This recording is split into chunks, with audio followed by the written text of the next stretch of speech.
Oke, Assalamualaikum warahmatullahi wabarakatuh. Perkenalkan nama saya Fazal Ma'ruf dengan NIM 101092400016. Nah, saya di sini ingin mempresentasikan PowerPoint minggu ke-6.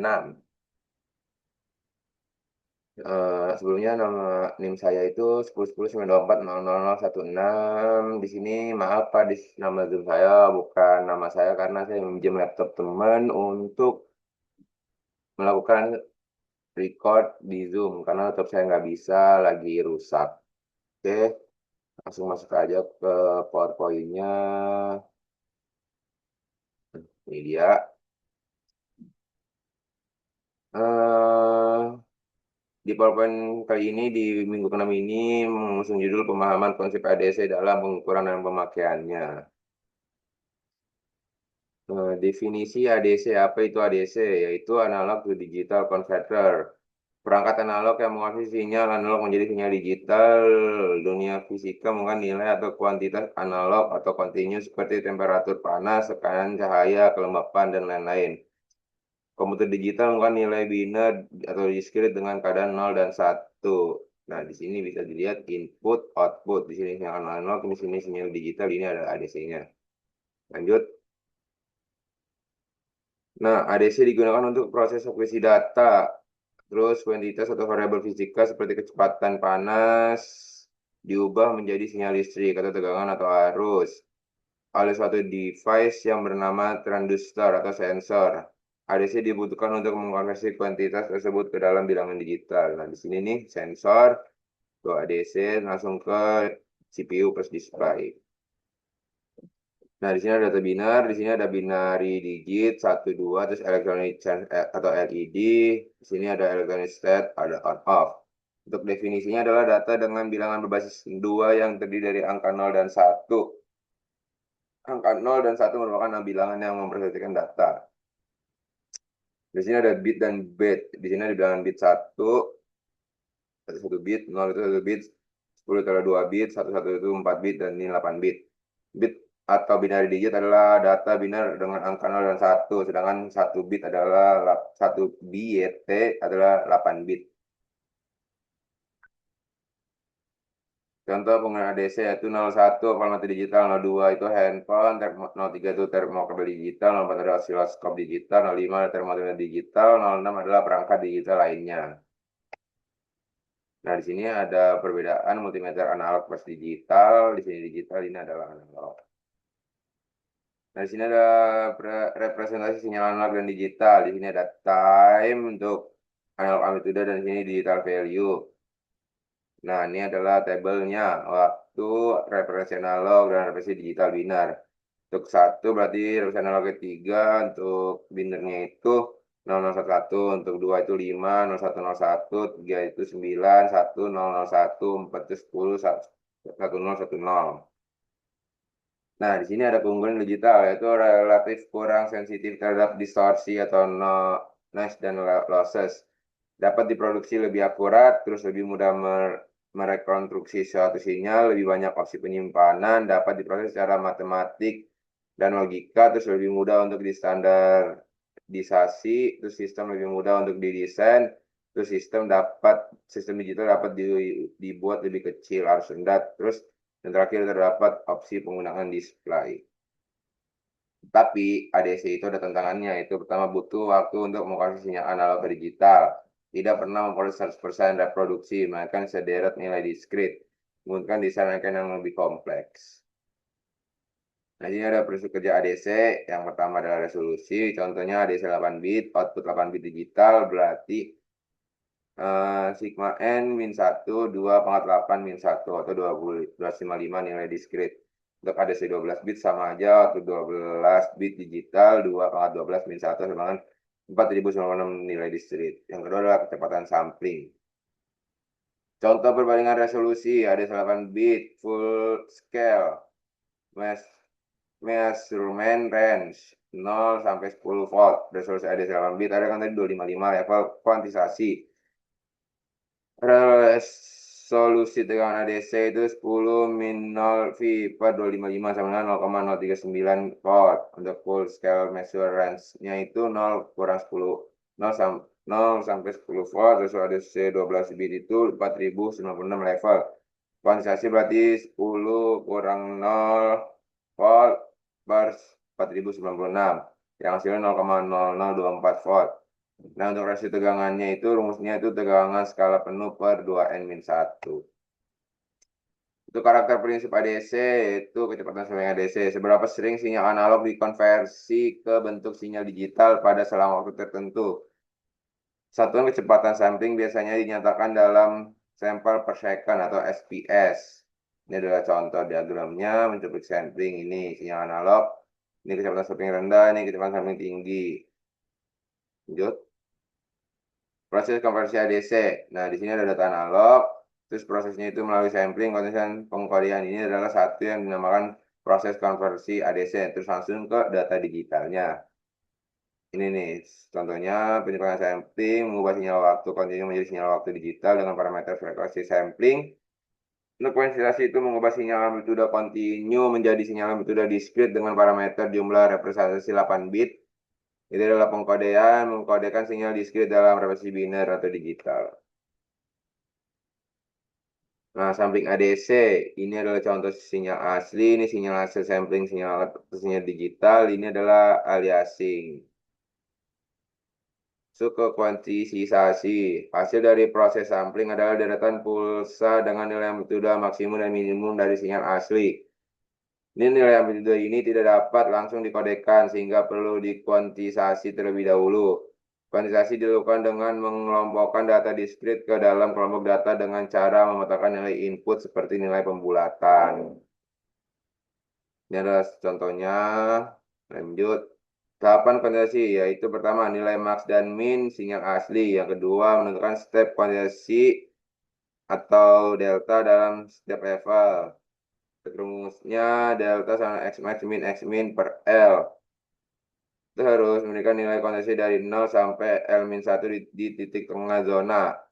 Yang keempat, estimasi nilai amplitude sampel ke dalam nilai kuantitasasi 0 kurang L kurang 1. Lanjut. Hubungan step dengan range. Kuantitasasi. Level kuantitasasi L dinyatakan dalam persamaan L sama dengan 2A per delta plus 1 untuk L sama dengan 2 pangkat BPS. Di mana BPS itu artinya bit per sampel. Bit rate itu bit per detik, BPS itu sama dengan BPS per kali Fs. Untuk keterangan delta adalah step kuantitasasi, Fs adalah frekuensi sampling, A itu adalah amplitude.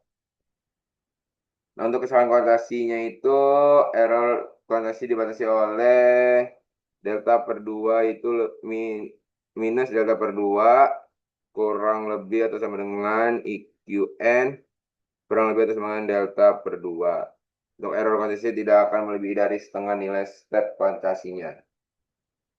Nah, untuk sifat kuantitasi itu ada besar dan kecil. Untuk kebutuhannya level kuantitasi itu untuk besar berkurang, untuk kecil bertambah. Jumlah bitnya itu malah yang besar itu lebih hemat, yang kecil itu lebih boros.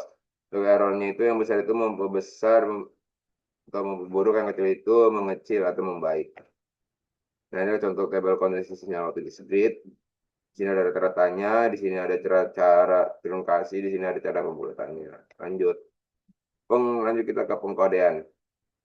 Pengkodean adalah proses mengkodekan data hasil kuantifikasi ke dalam bentuk digital 0 atau 1 dalam suatu nilai biner. Secara matematis, proses ADC dapat dinyatakan dalam persamaan data ADC dengan Vin per Vref kali data digital max.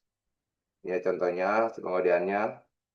Untuk contoh kasus berapakah data digital output dari rangkaian ADC IC 0804 bit yang diberikan tegangan input analog sebesar 4 volt dan tegangan referensi IC di set 5 volt. Untuk solusinya data ADC sama dengan 4 per 5 kali 2 pangkat 8 min 1 sama dengan 4 per 5 kali 255 sama dengan 204. Untuk data digital output IC-nya itu 204 itu sama dengan 11000101. Lanjut. So, ke komputer ADC. Komputer ADC adalah piranti elektronik, biasanya berupa IC, yang merupakan bentuk komunikasi yang paling mendasar antara wujud digital dan analog. Secara sederhana, komparator untuk ADC ini membandingkan dua tegangan pada kedua terminal inputnya, bergantung pada tegangan mana yang lebih besar. Maka outputnya akan berupa sinyal digital 1 atau high atau 0 adalah low.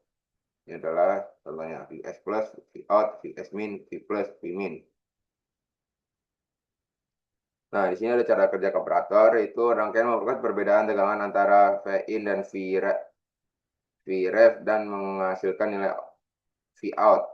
Jika Vn lebih besar dari Vref, maka V out akan naik ke level saturasi positifnya, yaitu ketegangan di sisi positif. Jika Vn lebih rendah daripada Vref, maka V out akan jatuh pada level saturasi negatifnya, sama dengan tegangan di sisi negatif.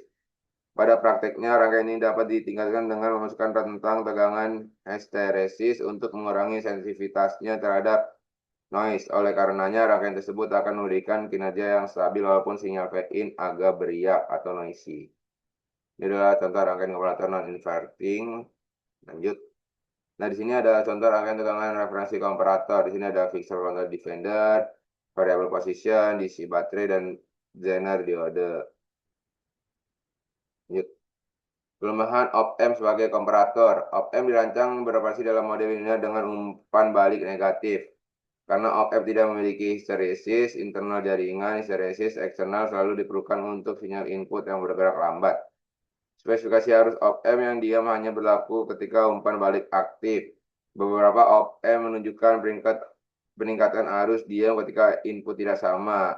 Terus komparator dirancang untuk menghasilkan tegangan output terbatas yang mudah berinteraksi dengan logika digital. Untuk waktu konversi, di sini sejumlah waktu diperlukan oleh ADC untuk mengonversi sinyal analog ke bilangan digital. Waktu konversi tersebut bergantung pada 3 hal berikut. Yang pertama, clock source yang dikoneksikan pada ADC. Yang kedua, metode yang digunakan untuk konversi data. Yang ketiga, teknologi fabrikasi yang digunakan, MOS atau TTL. Ini ada jenis ADC. Yang pertama ada flash ADC, yang kedua sigma delta ADC. Terus yang ketiga dual loop integrasi ADC, terus successive approximation ADC. Untuk ADC simultan, spesifikasinya adalah biasanya disebut dengan flash converter atau parallel converter.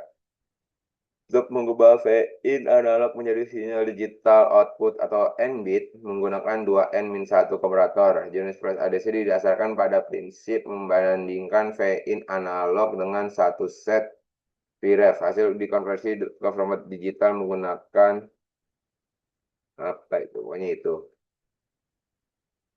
Nah, untuk flash ADC di sini hasilnya untuk 2 bit ADC di sini. Nah, 3 op-amp sebagai komparator. V-in analog dihubungkan ke semua input dan inverting op-amp. Terminal inverting dihubungkan ke sekumpulan Vref, yaitu V per 4, 2 pi per 4, dan 3 pi per 4 yang diperoleh menggunakan rangkaian pembagi tegangan dan sumber tegangan. Plus V. Output komparator dalam saturasi positif, misal logika 1 saat V non-inverting itu lebih besar dari V inverting dan keadaan sebaliknya untuk saturasi negatif. Jadi ada tabel output komparator untuk kisaran tegangan input analog dan output digitalnya. Sini ada kelebihan dan kekurangan flash ADC. Yang untuk kelebihannya itu sangat cepat dan desain rangkaian sederhana dan mudah. Untuk kekurangan tidak cocok untuk jumlah bit yang lebih tinggi. Terus untuk mengubah tegangan input analog menjadi sinyal digital output N-bit, komparator diperlukan sehingga jumlah bayangan yang diperlukan berlipat ganda untuk setiap bit yang ditambahkan. Nah, di sini ada jenis ADC, dua slope ADC. Di sini ada gambarnya dua slope-nya juga ADC dengan nama RAM atau counter digital ADC. Nah, untuk prinsip kerjanya itu saat nilai analog dimasukkan, itu menjadi kapasitor terisi, terus menjadi osilator beralih ke counter. Counter berhitung sampai nilai yang ditentukan, terus counter reset, terus input pindah ke kapasitor bersiap kosong. Ketika kapasitor kosong, maka counter mulai menghitung. Saat tegangan kapasitor mencapai tegangan referensi, maka hitungan berhenti dan nilai disimpan di register, terus masuk ke output digital. Kelebihan dan kekurangan dual slope ADC. Untuk kelebihannya itu mengambil rata-rata sinyal input. Imunitas terhadap darah lebih besar dibandingkan jenis ADC lainnya, terus akurasi tinggi.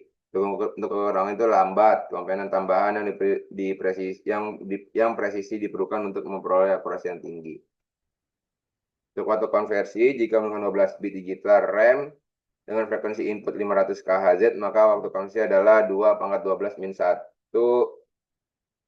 kali pangkat 1 per 500 KHZ. Itu berarti 4095 kali 2 mu S sama dengan 8,19 ms. Jika menggunakan 8 bit digital RAM dengan frekuensi waktu input 500 KHZ, maka waktu konversi adalah 2 pangkat 8 min 1 kali 1 per 500 KHZ itu 255 dikali 2 mu S sama dengan 510 mu S.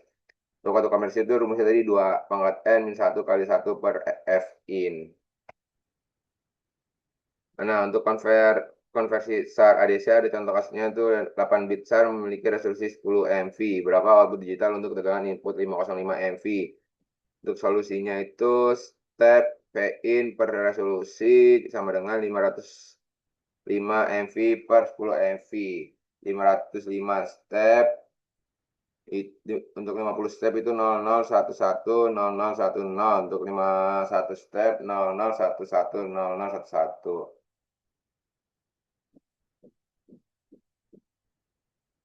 Nah, lanjut ke waktu konversi SAR ADC, yaitu secara spesifik setiap langkah dalam proses perbandingan membutuhkan waktu.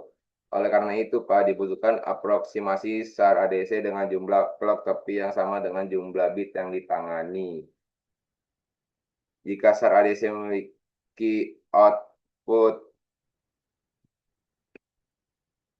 Jika SAR ADC memiliki output 8 bit dan frekuensi clock input 500 KHZ, maka dibutuhkan kira-kira 8 kali 1 per 500 KHZ.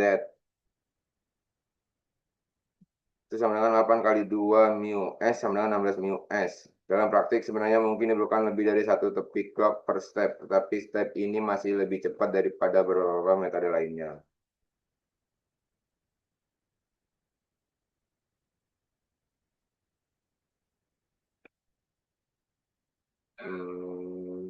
Bentar. Lanjut ke konversi. Kita lanjut ke kelebihan dan kekurangannya. Untuk kelebihan itu kecepatan tinggi, respon cepat dan akurat, harga sebanding dengan kecepatan. Untuk kekurangannya, waktu yang diperlukan lebih lama mendapatkan hasil tinggi, kecepatan terbatas 5 Mbps. Nah, untuk perbandingan jenis ADC-nya di sini ada resolution bits, ada ADC resolution compression, ini ada dual scope, flash, sukses approach, sigma delta. Untuk tape-nya di sini untuk dual scope itu lambat, kecepatannya lambat, untuk harganya sederhana. Untuk flash kecepatannya sangat cepat, harganya mahal. Sukses approach, kecepatannya sederhana sampai cepat, harganya murah. Sigma delta kecepatannya itu lambat, harganya tapi murah.